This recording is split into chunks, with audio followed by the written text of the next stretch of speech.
No, it wasn't recording. I promise to God. Oh, time to do it again. Are you for real? Time to do it again. Wait, did it stop recording or? I don't know. It stopped. Wait, try. Can you replay? Cousin! Yeah. Sorry. Oh my god. Miss Piggy over here. Bruh. Throw creative farm over here.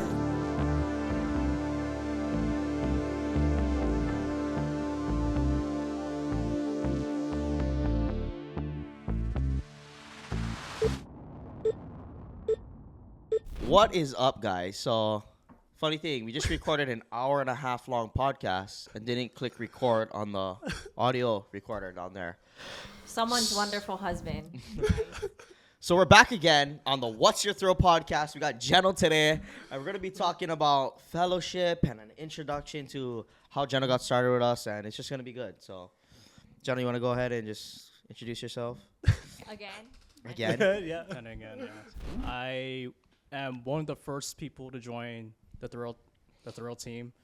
I've been with them for 3 years now, and it's been great. Really helped me develop my skill set on the way.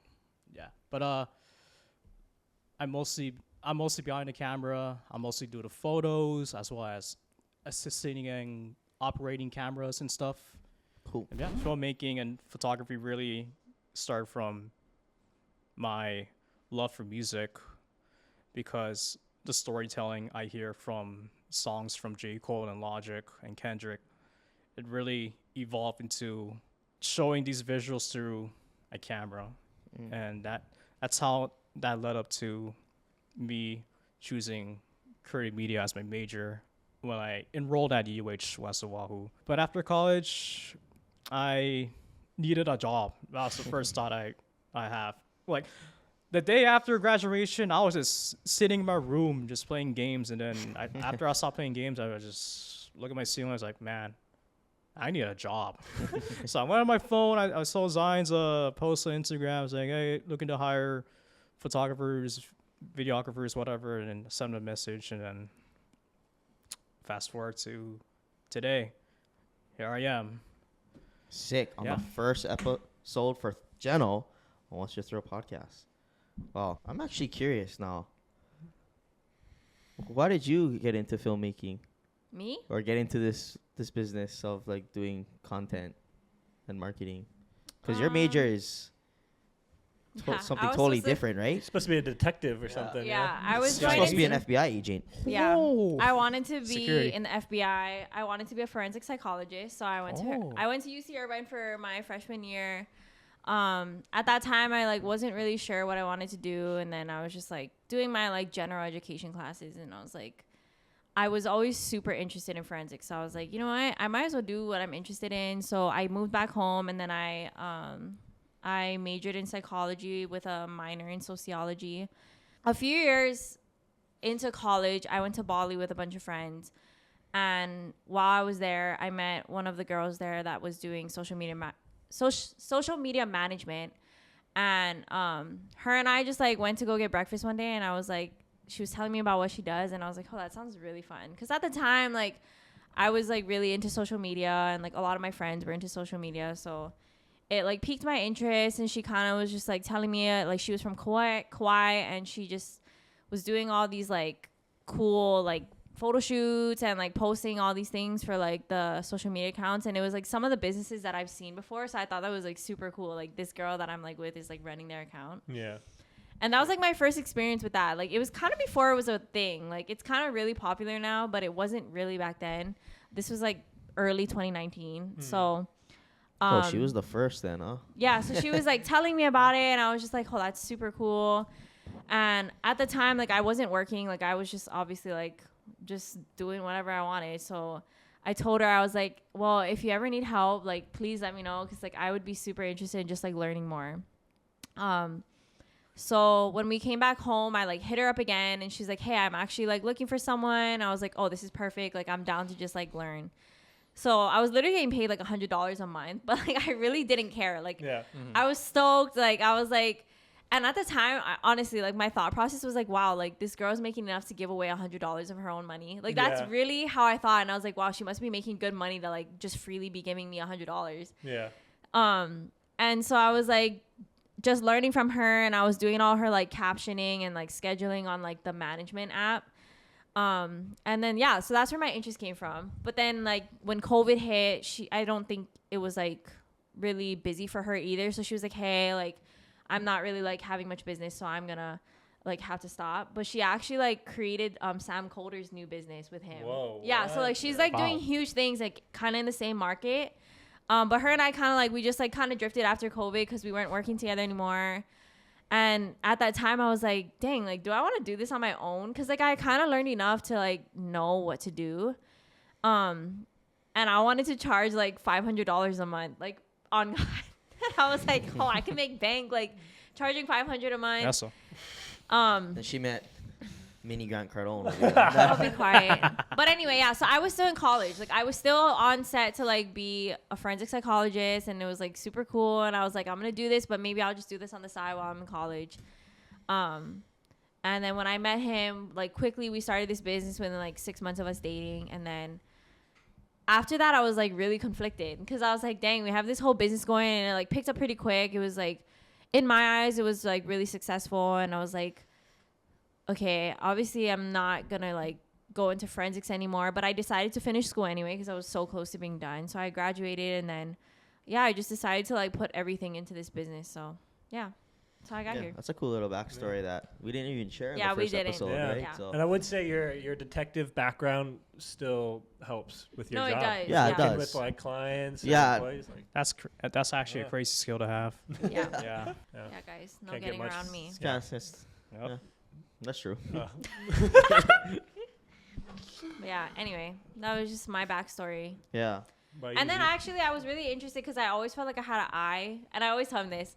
Like, I really do believe. Nah. Sorry, I was just side-eyeing the camera. He's literally such a hater because I'm just kidding. I'm Okay, just messing okay. around. jealousy, I think. Wait, it's wait. called. you can agree that like some of my pictures turned out better than yours. Wow. That's false. I told you, let's do a challenge where we take a picture of the same kind of things or same model and whatever, and see which one's better with the No, edit do and that. all.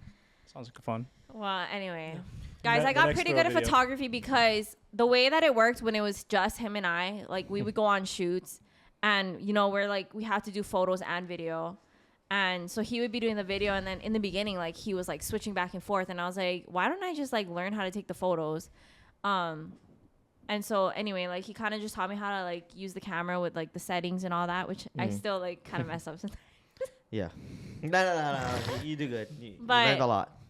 But anyway, like he taught me how to like adjust the camera settings, and so I started getting like learning how to do taking the photos, which ended up being me learning how to edit them too. So it was my way of kind of like helping out on shoots and make it more like efficient and productive. So yeah, I do a lot of our photos still too. Yeah. Not really much anymore, Not but that much I was. anymore, but in the Yeah. beginning, a lot. Yeah. Pretty much every photo that was taken was mine. Yeah. Not gonna lie, like having a job to do both video and photo is pretty hard sometimes. So having is hard, yeah. having a second person on Yeah. a job is really, really good. No, because and like less when you're stressful. getting a video of something, then you're like, shoot, I should be getting a photo of this too. So it's like, bruh.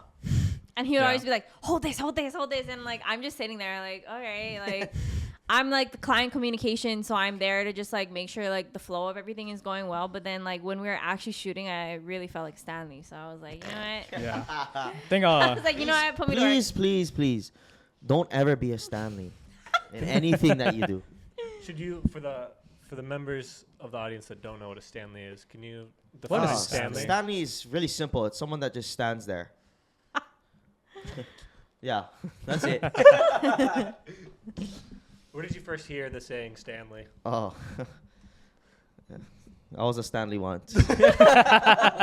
He's just hurt, guys, because he was called a Stanley at his construction job. So. Oh. Cause I wasn't even on Stanley too. I was doing something. I just took on breath. Like, oh, Stanley, grab that. Oh. Oh, cuz no way. So before you were a Stanley in construction, and you did that little, you took a step away from video. Oh yeah. what got you into video in the beginning? Video and photo. What was like the first thing that kind of drew you towards it? I don't know. We was making videos since we was in elementary school. We was making like how to be ninja. What? How to be gangster videos Yo, on YouTube. I You know, remember. what's that guy's name? Yeah, We used to make those Ryan videos. Higa. Ryan Yeah, Higa. Ryan Higa. Higa. So we Shout out tried to to Ryan Higa. copy him. What? I And we didn't made know like that. these funny vampire videos on our phone apps. Like it was. I think I remember this. You actually showed me your YouTube channel Yeah, back in and elementary. You still have that? No, it was on Christian's old account. I can't find it anymore. But me and did. This is a long time ago. We did a video. You know that guy? He used to lip sync songs. He did one with like 50 cents and he blew up. Oh, Okay. I think I know what you're talking about. I Yeah, think I know what you're anyways, talking about. Yeah, After that video, me and Dylan started making like lip sync videos. Okay, anyways. that was trending Started hard going- back yeah, then. Yeah. Fuck, you're since elementary school that I don't know. You started doing the wave videos. Yeah, I've been attracted to just doing videos, and I got a GoPro and started doing all those cool transitions, like the flips, and you're somewhere else. Yeah. Hiking videos. Hiking Yeah. videos, adventure I think, videos. Because 9/0 was a big inspiration for me, and like Yeah. after seeing his videos, I'm like, oh, bro, I need to make stuff like this, and that's kind of what sparked it. And I just, I don't know, I was trying so hard to be a 9/0 at one point. Yeah, I think I remember back at high school, like I know that we didn't really talk to each other in high school because like you had your own friends, I have my own friends. I remember on Instagram we follow each other. Then Yeah. I see your stories. You're on the beach with your friends, and you guys went out hiking, and then you had the GoPro on you. I was Yeah. like, man, that's pretty sick. That's all we Yeah. do. Yeah, just adventure stuff. Yeah. I don't know. Then I went to school for it to take it serious, and boom, here we are. It all Here comes we together. are. It all comes So together. You also started with the GoPro then, Yeah. because was it a Hero 3? Yeah, the Hero 3. Yeah, I got a Hero 3 Silver for. I was a lucky boy, dude. I got it for my birthday. Shit. I was like 13, because I had an iPod Nano and I would I thought use iPod masking tape and put it on my helmet, and then I would make longboarding videos. Dude, that's how So I wanna Christian make used to make our POV. videos. Our For real? videos for YouTube with his little iPod. Do you still have it? He used to have No, an dude, iPod. that Nano's broken. The He's- blue, like. Oh no, it was like a little bit bigger. The I don't know. touch. The iPod tou- touch. Oh, iPod yeah, Touch yeah. with the camera. He had that one, and he had his regular phone. And he had like Bluetooth, or I don't know, make his connect cellular go to his iPod, or we film all kind of stuff. Yeah. Oh, sick. Yeah, I was like doing POV videos like that, and I think after a while my parents were like, he's clearly into this, because he's like really pushing it, trying to make these POV videos. So eventually I got a GoPro, and dude, I was using that thing every day, because in the town I lived in, Grand Junction, Colorado, parkour was kind of popping off for some reason. There's some really good parkour athletes over there, so I was really into it. So I would film it, like I would just take my GoPro around the yard and eventually go downtown with my friends. And I had a friend who knew how to edit on like Windows Movie Maker, so we like made our first edit. And I just got hooked. I was like more into like the visuals of it than even like parkour itself. I think I was like something about making the videos was super interesting to me. Were you making like random videos too, like just bringing your GoPro everywhere and just filming something? Yeah. Cause now I'm like remembering like, but it was just raining one time. We went to the park with like our bodyboards and just was sliding down the hill and just filming it. And my first editing software that I used was GoPro Studio. You guys ever use that? You guys Oh, ever use I that? remember that. It would come with the GoPro. Yeah. Yeah, I'd use the GoPro Studio as like an editing thing to, I don't know, but Yeah. oh, that was a long time With the ago. white borders. Yeah, with the white borders. Have to have white borders. They weren't I cool. remember. I Square remember. Ready? Y'all remember? the Yeah, Square yeah. I Ready? remember. Yep. There's something so pure about starting with the GoPro, because you didn't have to worry about any settings. Yeah. Yeah. Put them on, you're like, oh, the Spot highest on. frame rate, that should be good. 60 probably means it's good. It's Yeah. a high Bam. number. And then you just run it. You don't have to adjust anything. There's no like lens or focus adjustment. Yeah. You It, just shoot. it looks. I think- It looked pretty good too. Yeah. The GoPro looks Right really out the good. camera. Yeah. I Yeah. think there's something really like pure about starting like that. And so just shooting and shooting everything and then Oh. cutting it together. You kind of like chase that high of filming though, yeah, like all the time. Like I remember when we was going to the beach and I was just like, I gotta get this shot. And we just do anything for the shot. That's what kind of pushed us to. I never did charge large, but at that time when I was younger, made us go into Sandy's when it was kind of big and I was scared, but we went anyway for the shot. Do you feel like it pushed you to do like some adventures that you wouldn't have done otherwise, knowing that you could like shoot it? Yeah, that's what pushed me to do a gainer. Really? Yeah, because they're like, for the shot. I was like, Raja. I would have ate it. Oh, dude. Okay, so I when I moved here, we were living in Kapolei, and there weren't too many parkour spots or too many people even doing parkour. I think anyone was. I went to I didn't have any friends because no one. They're like, what is this Long white hair boy? Holly boy. Yeah, with GoPro. So I went to Pathways at the time. I didn't know it was Pathways in Kapolei, and there's this cool little jump from a wall to this like standing skinny electric box.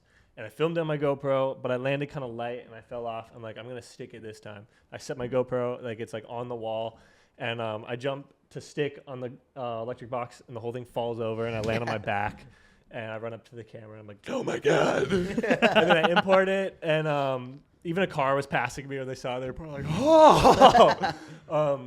Yeah, I imported. My mom was looking at me because like my arm is a little cut up, and I just posted it on my YouTube. It's like parkour fail Kurthoffilms. I have the video. I'll play it right here for you guys, just so you know.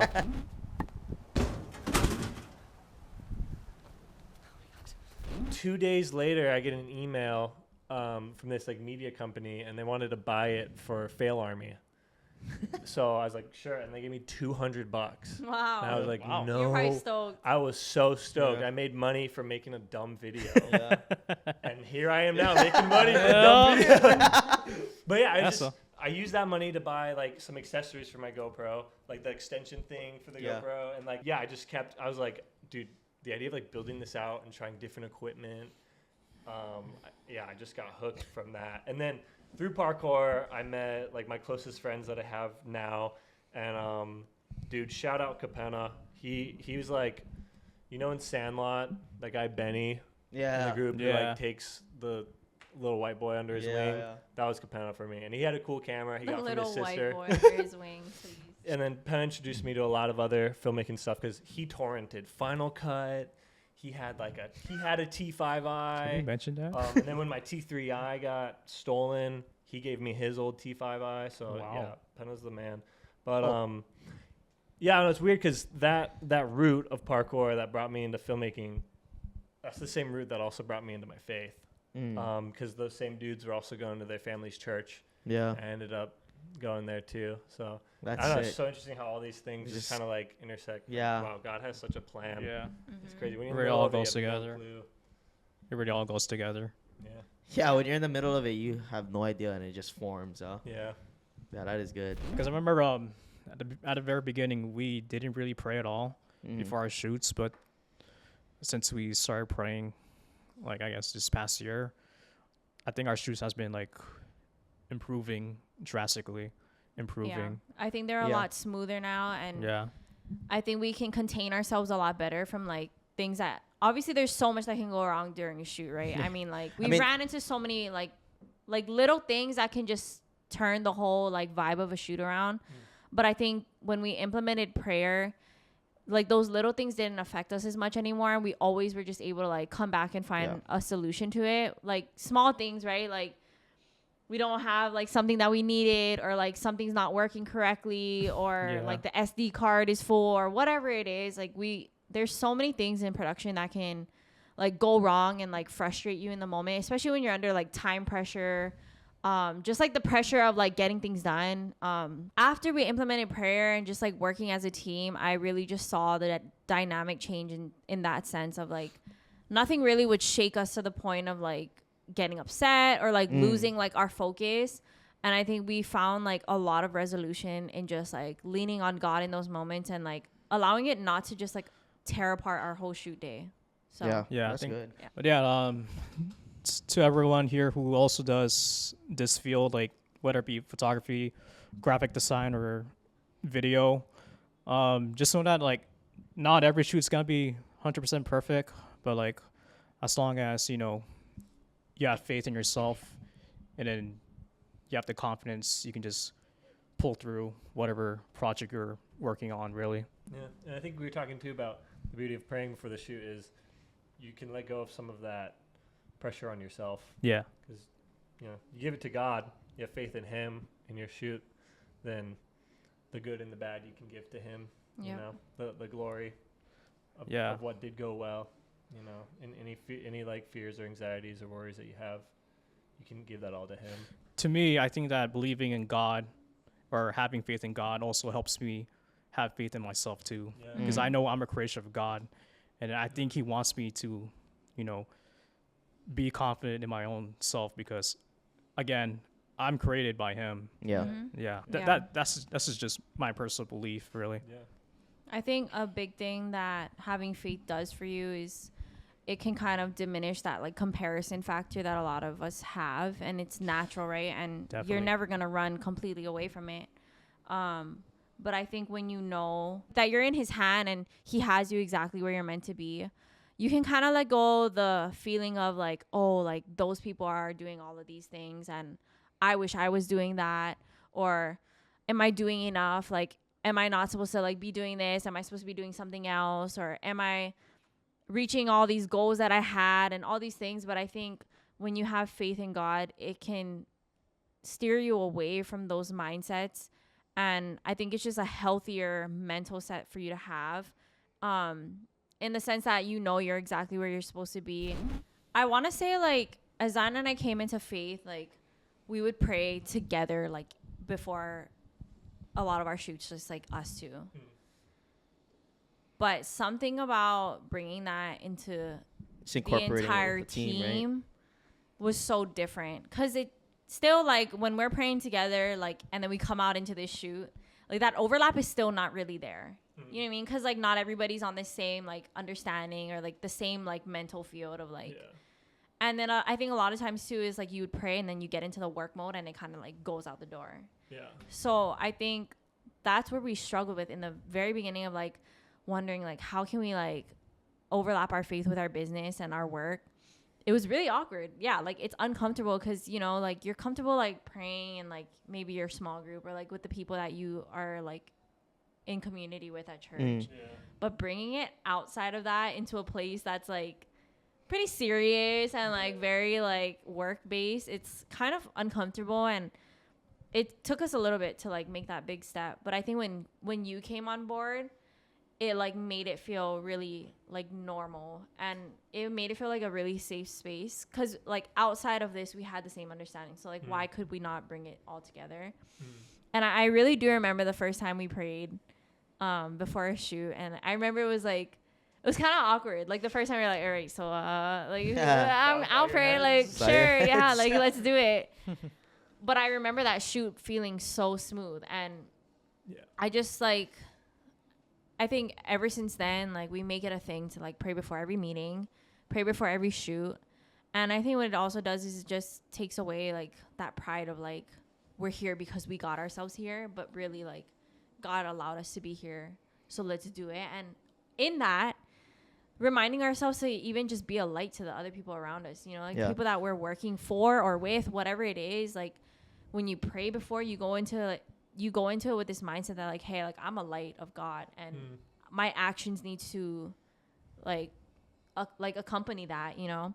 I think I talked about this in the first episode, but when we went to Kauai and we did it before the adventure shoot, like, I don't know, for some reason, that prayer and that time of doing it was, like, it just felt different.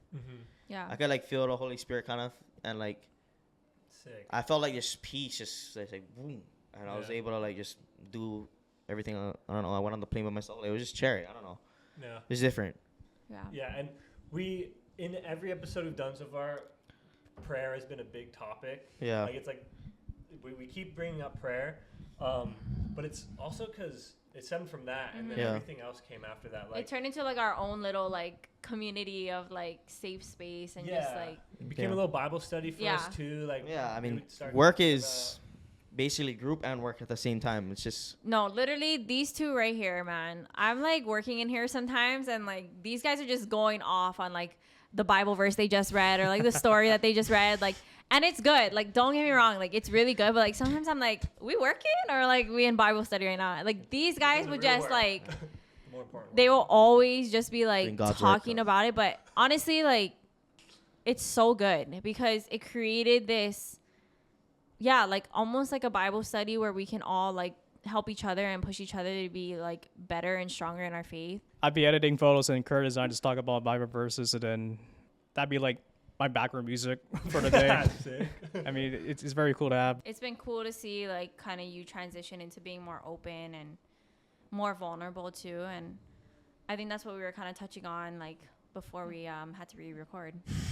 But we were just talking about like the fellowship that God can bring you in like your community. Yeah, I think it just like allows you to be vulnerable where you come to this understanding that we're all going through something.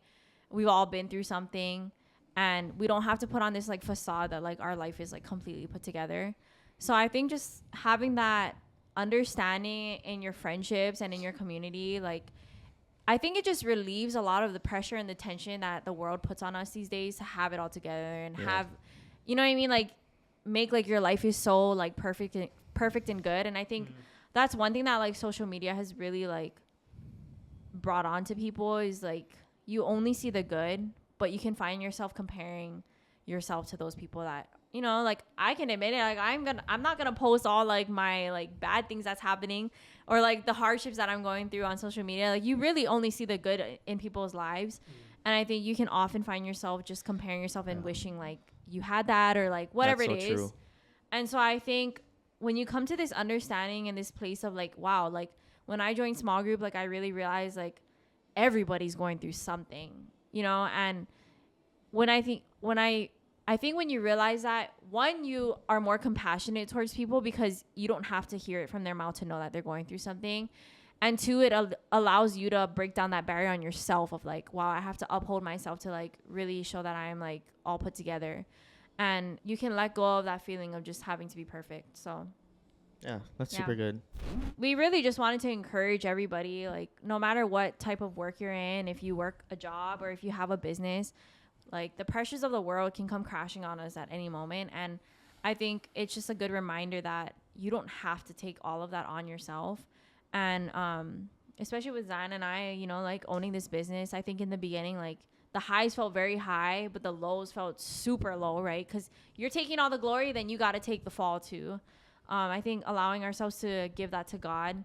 We give the glory to God when, you know, everything's good, but we give it to him also when it's not so good because we know that God is still good. And we don't have to now like feel the pressure of getting ourselves out of like hard situations or like moments of like worry and anxiety. Like, yes, we still have these moments, but we know that God is still in our business, still in our lives. And he'll always provide for us. We never have to worry about that. We'll never have to worry that we're alone. And I think it just helped us a lot in our marriage, in our personal lives, and then in our business and in our team. So if anything, if you get anything from this podcast, we really just want to encourage you that you're not alone. And if you want to just like start seeking something out, like just try to pray like before your work day or before your day starts. And I can pretty much assure you that you're going to feel a difference, and it's just a big weight lifted off of you. So And maybe I encourage you to open up your word too. Yeah. And if you don't know where to start, I would read the Gospel of John. There you go. John. There we go. Practical advice, guys. That's what we're trying to get to. Awesome. Yeah. Thank you, guys. You don't have to be a perfect prayer. God sees your heart. Yeah. Yeah, we're just happy to have Jeno on this podcast and we finally get to introduce him to you Thanks, guys. Jeno. If you stuck it out this far, thank you for watching. This is episode 3 of What's Your Throat podcast, and I hope to see you on the next one. Shoots. Peace.